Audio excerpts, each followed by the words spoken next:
During normal braking, as the rotational speed of the wheel falls, no electric current flows from the ECU to the hydraulic unit. The solenoid valve is not energised. The brake master cylinder hydraulic pressure is applied to the brake unit, and the ABS is not involved. However, even though the ABS is passive during normal braking, its control module is constantly monitoring for rapid deceleration of any of the wheels. If a wheel speed sensor signals severe wheel deceleration, which means the wheel is likely to lock up, the ECU sends a current to the hydraulic unit.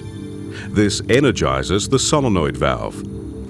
The action of the valve isolates the brake circuit from the master cylinder. This stops the braking pressure at that wheel from rising and keeps it constant.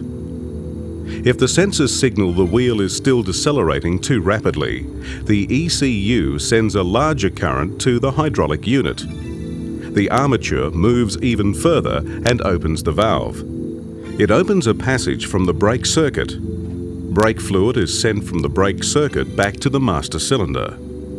Pressure in the brake caliper circuit is reduced so that the wheel is braked less heavily.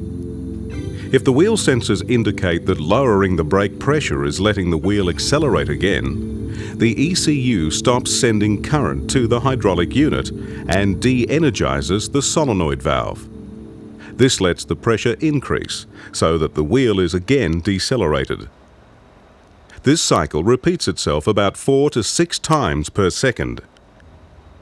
It is normal in an ABS for the valves in the hydraulic control unit to keep changing position as they change the brake pressure that's being applied.